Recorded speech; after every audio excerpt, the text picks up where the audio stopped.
Здравствуйте, товарищи кадеты! Вольно. Первая шеренга. Шаг вперед. Шагом. Марш! Командиры взводов, проверить численность личного состава и надлежащую форму одежды. Выполнять. Школа номер 18 Сыктывкара. Утреннее построение кадетских классов. Так у нас каждое утро и каждый вечер. Утром проверяют на утреннем разводе, чтобы все было в наличии, чтобы никто не опаздывал. А вечером проверяют, чтобы никто не ушел с уроков дополнительно. Достается вот тем, кто без формы.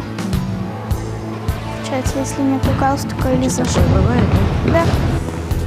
Товарищ командир, ручной колесо, потом количество 38 человек, взвода примак. Вольно стать. В течение дня мы побываем на занятиях у кадетов. Вначале, как и у всех учеников этой школы, у них идут общеобразовательные предметы. А вот потом уже подключаются так называемые дополнительные занятия по программе кадетского образования. Смирно! Товарищ приказыватель, кадетский взвод кроку медицинской подготовки готов. Количество 22 человек. Командир роты кадет нам. Здравствуйте, товарищи кадеты! Товарищи преподаватель! Вольно, присаживайтесь. Вольно! Итак, ребят, сегодня у нас с вами медицинская подготовка, занятие. Тема «Остановка кровотечений». В первую очередь мы должны с вами научиться останавливать именно артериальное кровотечение. Каким образом мы будем это делать? Жгут. Хорошо. Что еще, кроме жгута? Из подручных средств. Ну, нет у вас с собой жгута. Что вы будете использовать как подручные средства? Ремень, веревка. Ремень. Ну, с веревкой я не согласен немножко. Ремень, правильно. Поясной ремень. Еще?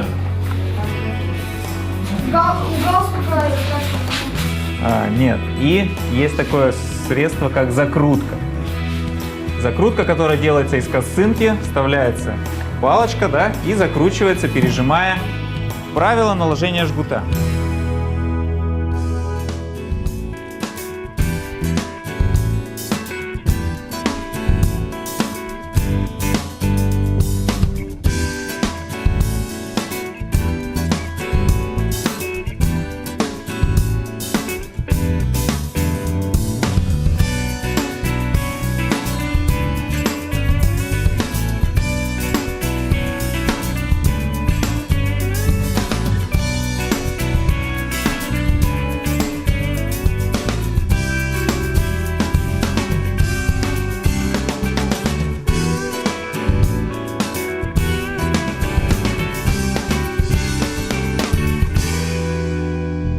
Дети в основном в кадетском классе идут осознанно. Мы хотим быть кадетом, мы хотим носить эту форму.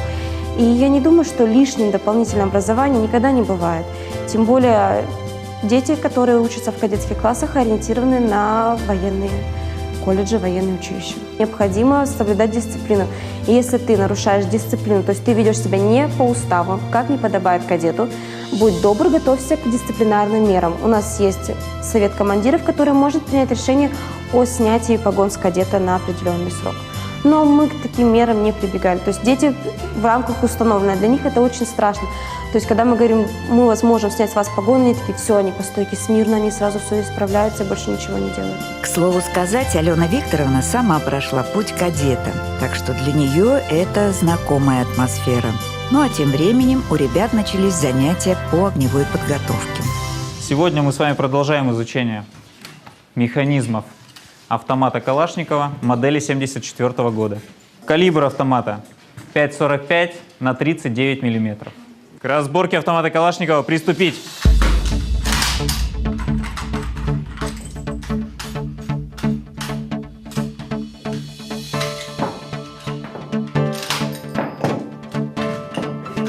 Разбор автомата Калашникова закончен. К сборке автомата Калашникова приступить!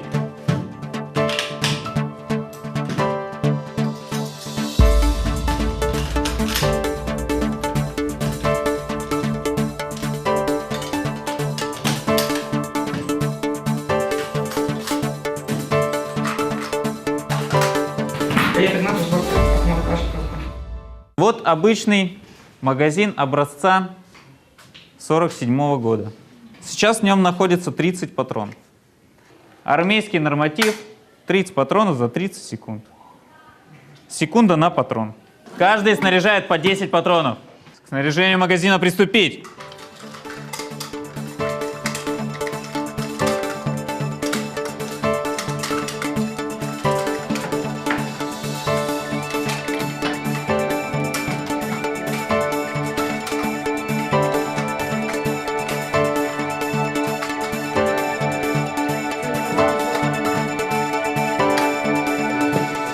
Нам в 4 классе, у нас был классный час, нам сказали то, что у нас будет с этого года образовываться кадетский класс.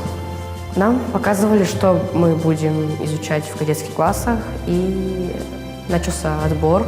То есть просто вносили имена в список тех, кто хочет пойти туда. Ну, это была весна. Мне как-то не хотелось туда идти, поэтому я на самом показательном выступлении не был. Летом я, когда приехал с лагеря, мама мне сказала то, что я пойду в кадетский класс. Но я немножко брался, немножко нет, потому что я не хотел прощаться со старыми друзьями. А некоторые ребята из того класса сейчас со мной в классе. Ну, я научился красиво ходить строевым шагом, в строю, громко говорить. Нам в течение всех этих 3 лет рассказывали, как учатся в других училищах, в Суворовском. Я захотела себе более кадетское продвижение, патриотическое, чтобы узнать больше о нашей стране, побывать в разных точках, в разных местах, познакомиться с новыми людьми, которые занимаются всем этим. Я захотела после 4 класса идти в военную тематику. И когда узнала, что у нас идет открытие кадетского класса, я, не задумываясь, пошла в него. У меня желание было свое, а родители просто поддерживали меня. 3 года в этой школе, как сформированы 4 кадетских класса. Ну, такой своеобразный эксперимент получается. Большинство детей сюда записали родители, и в основном согласие детей. Разве не пустыми словами были патриотизм, служение Родине, поэтому, наверное, сюда его и отдал. Пока маленький, пусть понимает, что такое служение Родине, военная форма. В нашей семье это тоже был выбор осознанный. Еще когда только Мария пошла в 1 класс и выбирала, какой спортивной секцией заниматься, она выбрала секцию тэквондо. И это у нас изначально уже было. И когда вот в школе предложили, что открываются кадетские классы, мы, конечно, только были за. Это как раз надо было то, что нам нужно было. И изначально, конечно, выбор был полностью у ребенка. Мы уже поддержали. Ну, я могу сказать, что действительно в каких-то моментах он стал более дисциплинированным. Имеет хотя бы уважение к этой форме, следит за ней, представление имеет о своем будущем. Это все, конечно, воспитывает какие-то сильные силы характера, дисциплинирует. А не смущает то, что девочки? Нет, нисколько. Они, я смотрю, там разбирают. Да, очень активно, очень ответственно, все это нравится. Всегда участвует во всех конкурсах, во всех мероприятиях. У нас ребенок, она такая достаточно серьезная, целеустремленная девочка, да, она серьезно действительно не по годам.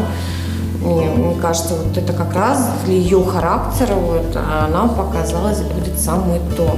А как же счастливое детство, беззаботное детство? Все-таки школа вся уходит, образовательная, скажем так, дети, да?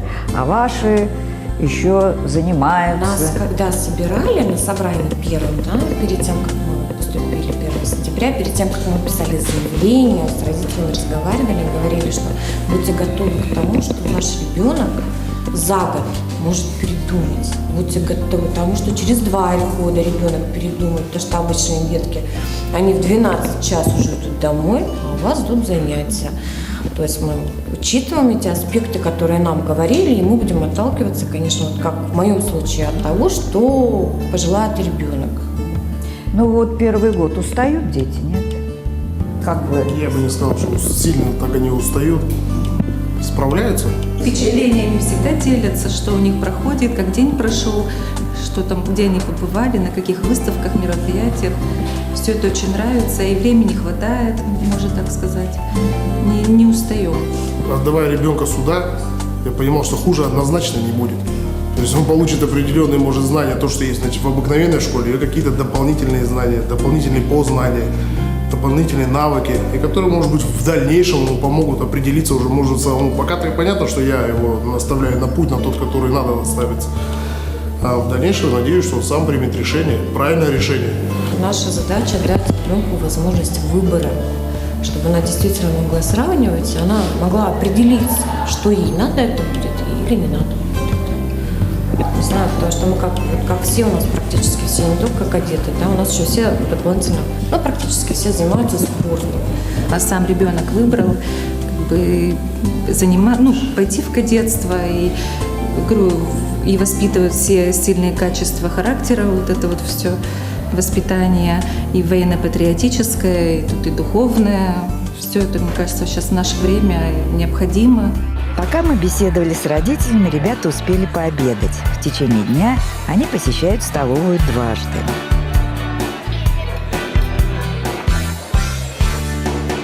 Занятия дальше продолжились, но уже с представителем Росгвардии.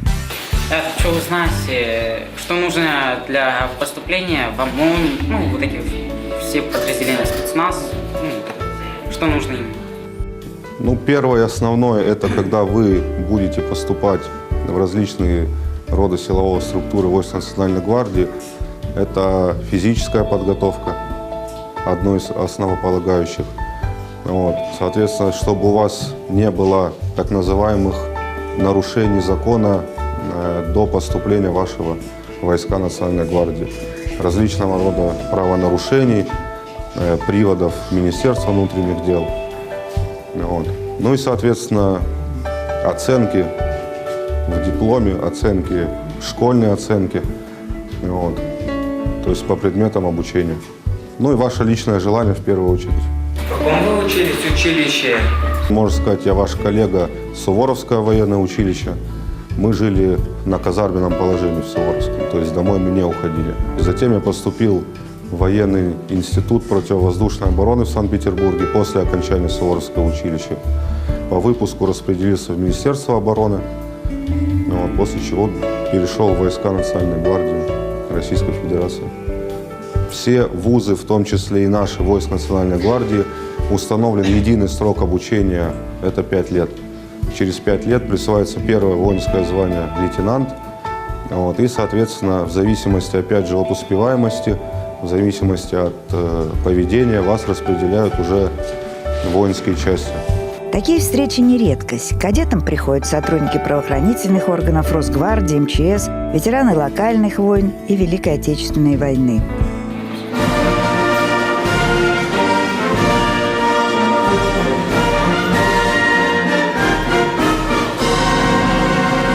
Есть такая акция, где по всем школам приходит из рук в руку это Знамя Победы. И в эту субботу наша знаменная группа приняла это Знамя Победы от органов ветеранов. И сейчас наш каждый кадетский класс каждый день стоит на карауле, каждую переменную и почитает, получается, это знамя. У нас есть герой школы Целин Станислав Вячеславович, который погиб в Новый год при выполнении боевого действия. Это знает каждый школьник в нашей школе. И получается, у нас тоже есть отдельный караул, когда мы почтим только его.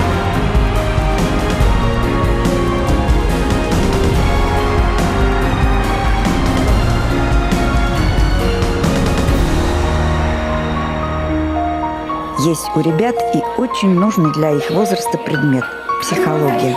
Здесь они всегда получают ответы на свои уже взрослые вопросы. Здравствуйте. Здравствуйте. Так, присаживайтесь по нашей команде. Так, мы с девочкой с этой по имени Ксюша ходим, смотрим, на каких занятиях. Вы знаете ее, нет? Да. Она же старше вас. Она наша второй брата. Руководит нами. Ксюш, ты уже начальник, что ли? Нет, еще не доросла. Ага. Я занимаюсь их воспитанием, помогаю им развиваться в лучшую сторону, чтобы они не отрывались от старших кадетов. А ты сказала, занимаюсь воспитанием. А что ты туда вкладываешь в это слово воспитание? Ну, я работаю над ними, чтобы на уроках они сидели тихо, более... А что, они шалунишки? Ну, просто все-таки они еще дети, и у них такое бывает, такие вот скачки. Ну, понятно. А ты уже взрослый у нас, да? У нас раз в неделю, да, урок психологии. Как бы проходят уроки в занятия с элементами тренинга. Что мы тренируем? Тренируем в основном себя. Да, мы учимся общаться, учимся разговаривать, выражать свои мысли, да, чтобы как вот в каких-то ситуациях различных себя повести. Сегодня тема нашего занятия – ценности. То есть сегодня мы изучаем ценности, да, нравственные, духовные, вообще узнаем, что мы ценим, да, ребята? И как раз сейчас мы с ребятами начинаем упражнение, называется «На необитаемый остров». Представьте, пожалуйста, что произошло волшебство, и мы с вами все оказались на необитаемом острове. Здесь есть все, есть одежда, есть необходимая пища, все, что вот для жизни, да, у нас есть. Но, что бы вы взяли с собой, запишите, пожалуйста, на листочке, которые у вас, которые необходимы из вашей прежней жизни. 7 вещей, ровно 7, ребята. Ксюш, ну у вас ведь тоже было такое задание, да? Ну вот ты что с собой брала на остров? Ну, я бы лично взяла своих друзей, чтобы было веселее. Считаю. 1. Взяла бы хорошее настроение. 2. Ну, может быть, взяла родителей, потому что как бы, взяла нашего куратора Андрея Геннадьевича. 4. Так. А вообще, как ты считаешь, вот психология, она для чего нужна, этот предмет? У нас просто сейчас такой возраст, и у нас очень у всех разное творится в головах, и психология помогает раскрыть себя как личность, показать. А если у тебя проблемы, также можешь обратиться в любой момент на собеседование к психологу, и он может помочь. А вот кто командир у вас? Я. А как тебя звать, скажи? Меня зовут Роман. Роман, ну вот ты сам обоснуй, почему ты этих людей хочешь взять с собой? Ну, потому что у нас кадетское братство, и если вот кураторов не было, мы бы этого не знали, у нас бы нарушилась дисциплина, было бы никто не знал даже как строиться, команды никто не знал, и было вообще все плохо. Вся моя педагогическая деятельность связана с кадетским движением. Я начинала свою работу в Уссыльмском районе, в Уссыльме. Собственно говоря, там как раз-таки задумывалось кадетское движение, вернее, оно уже существовало там 2 года на тот период. И мне там есть такой идейный вдохновитель Тиранов Алексей Геннадьевич. Вот он прям так зажег, нам понравилось, и мы вместе делали это дело. Сейчас там кадетская школа. Вы знаете, там, наверное, это было связано с необходимостью каким-то образом привлечь детей к учебному процессу, то есть вызвать интерес. А здесь кадетство имеет абсолютно другое видение, да, у кадетства. Вообще, в принципе, другая организация учебного процесса. Вот, здесь встретили родители, между прочим, с большим таким энтузиазмом. Цель — это, наверное, гармонично развитая личность, культурная личность. По выходу ребенок не обязательно должен пойти в высшее учебное военное заведение, да? Должен выйти просто культурный гражданин своей страны, чтобы, вы знаете, вот даже на уровне не мусорил на улице, чтобы понимал, к чему вообще стремиться, знал культуру нашей страны, культурные какие-то ценности, да. Особенности преподавания детям вот этого кадетского образования, в чем она заключается, кроме вот того, что вы еще перечислили? Ну, особая организация, наверное, особое построение урока — это военизированное приветствие, да, приветствие учителя обязательно стоя, общим таким приветствием «Здравия желаем, товарищ преподаватель». Ну и окончание урока тоже более организованное. Потом вообще к кадетам принято обращаться кадет, допустим, Осипов, да, на «вы» исключительно. Мы ведь принимаем в кадеты обыкновенных детей. Они надевают одевают форму, это не значит, очень много сталкиваемся с такими формулировками, ну, ты же кадет, ты обязан там делать то и это. Здесь обычные дети просто в форме. Наверное, не нужно сдавать сюда ребенка на исправление. Вот это основная ошибка, которую делают родители. Но вернемся к кадетам. У них шла спортивная подготовка, и этот предмет для ребят тоже обязателен. Выше.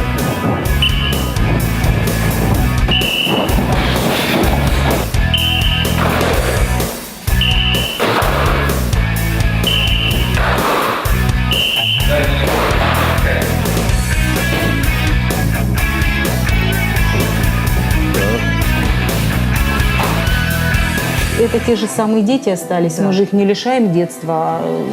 Это не значит, что они по стойке смирно и только шагом марш. Нет, это то же самое детство, только совершенно другая, альтернативная совершенно система воспитания, при которой этим детям прививается в первую очередь дисциплина, патриотизм и понимание того, что они готовятся служить Отечеству. Очень уж настойчиво родители хотят, чтобы дети учились именно в кадетских классах.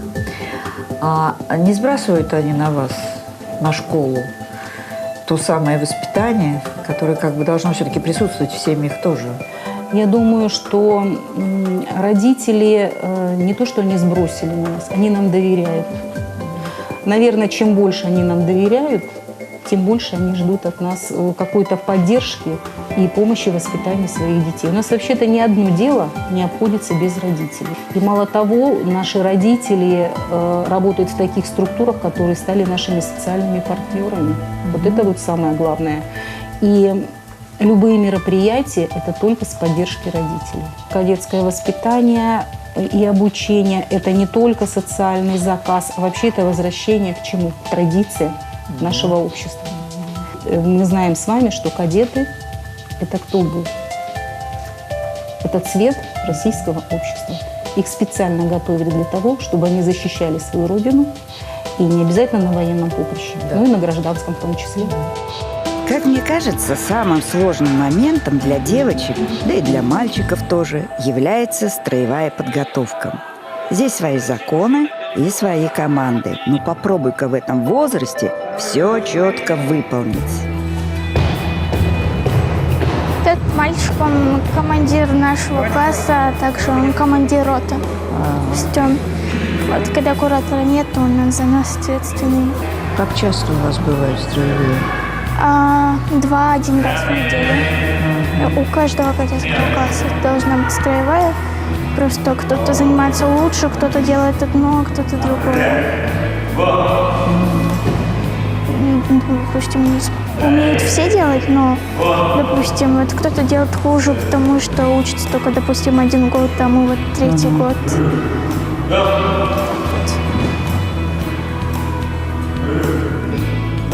Ну, четко делают ребята уже. Это все-таки 3-й год.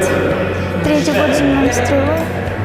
Но все-таки мы опытнее, и мы как-то больше все участвуем, потому что первое поколение. Ну да, у нас такой эксперимент идет. Недавно участвовали дети из нашего класса, из 7 К, в большом конкурсе «Россия, верные сыны». Участвовали? Да. Молодцы. Мы заняли 1-е место по строевой подготовке. Но это было не грех нам не занять, потому что мы были единственными кадетами. И просто было бы, наверное, стыдно, если бы не заняли 1-е место. Строевым шагом. Марш!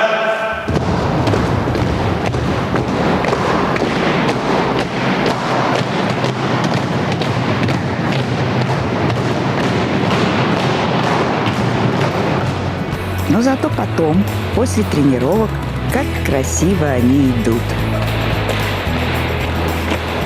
Ну как ребята, исполнительные или нет?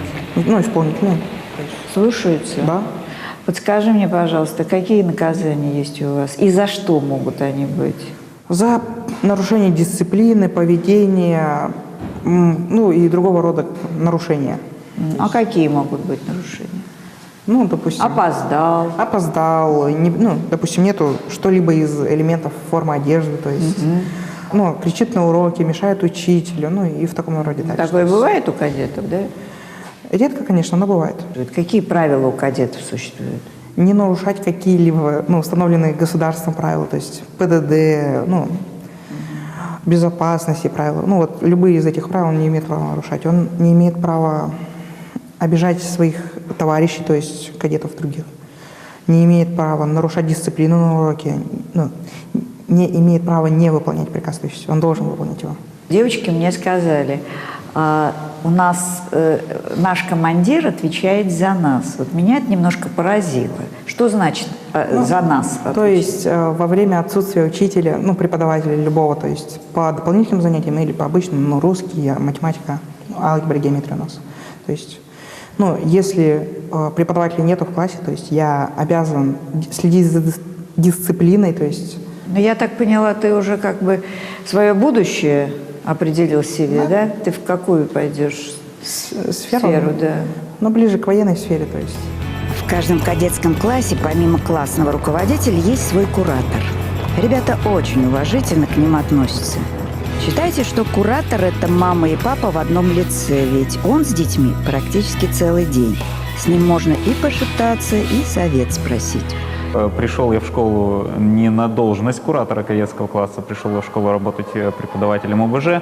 Так получилось, что у нас открылось кадетское направление, ну и кому идти куратором, как не преподавателю основ безопасности жизнедеятельности. Скажите, ну вот какими качествами должен обладать все-таки преподаватель, который занимается с детьми вот в кадетском классе? Особенное качество – это личная дисциплина, которой ты должен показывать детям, что ты не просто так, а ты тоже дисциплинирован и тоже достоин, да, находиться рядом с ними, чтобы они тянулись к тебе, тянулись как к идеалу. То есть у нас очень много таких ситуаций, когда детям не хватает именно общения с отцами, и здесь вот ты играешь роль строгого папы, который будет детям давать все те качества, которые, может быть, им не хватает в семье. Но доверяют вам? Да, дети очень положительно относятся, многие побаиваются, конечно же, как строгого руководителя, но да, отношения очень положительные. А как вы думаете, почему все-таки отдают детей в кадетские классы?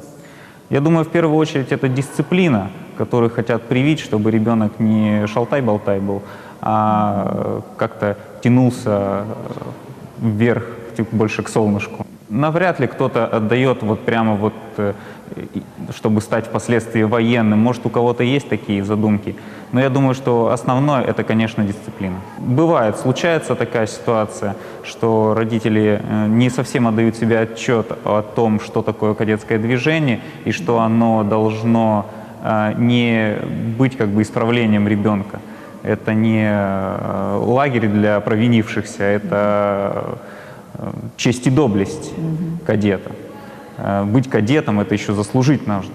А есть какие-то нормы наказания, скажем так, вот среди кадетов? Да, конечно. У нас за нарушение устава кадетского класса у нас присутствуют меры наказания, точно так же, как присутствуют и меры поощрения. К мерам наказания в основном относятся это физические нагрузки, дополнительные, сверх норматива. Это дежурство по столовой дополнительно.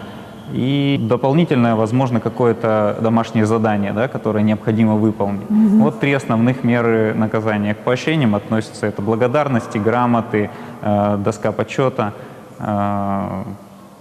объявление родителям, объявление на общем построении. О том, моральное что, такое, да, поддержка. моральная поддержка, моральное стимулирование. Ну, где-то ваши ребята уже участвовали, да, на общегородских каких-то мероприятиях? Конечно, да. У нас конкурс совсем недавно «Россия. Верные сыны» был. В общем зачете у нас команда заняла 4-е место, но вот именно в элементе строевой подготовки мы стали лучшими в городе. В нашей республике кадетское образование не стало чем-то необычным. Откровенно скажу, что не без трудностей появляются такие классы в городах и районах. Проблема в первую очередь в кадрах. Выходом могло бы быть, если бы в школах базировались военно-патриотические клубы, которых немало в нашей республике. Это значило бы, что у кадетов могли бы быть наставники с педагогическим образованием и военным опытом. А вот для вас, как же понимание патриотизма, это что? Любовь к родине, однозначно. Понимать, что все, что ты делаешь, должно быть направлено только на благо Родины. Верить, наверное, в то, что твоя Родина одна из самых лучших в этом мире. Стараться делать все, что ты делаешь, это только во благо Родины. Ну и, наверное, почитание родителей, семья. Через тернии к звездам, через радости слезы мы проложим дорогу, и за все слава Богу. И останутся в песнях наши лучшие годы, и останется в сердце этот ветер свободы. Головы вверх гордо поднять, за тебя, Родина мать, мы до конца будем стоять, за тебя, Родина мать, мы будем петь, будем гулять, за тебя, Родина мать, и за страну трижды ура, за тебя, Родина. По полю иду, про себя шепчу. Я тебя люблю. По морю иду, тихо напою. Я тебя люблю. По небу летит журавлиный клин. Родина, твой навеки сын. Где бы ни был я, сердце у меня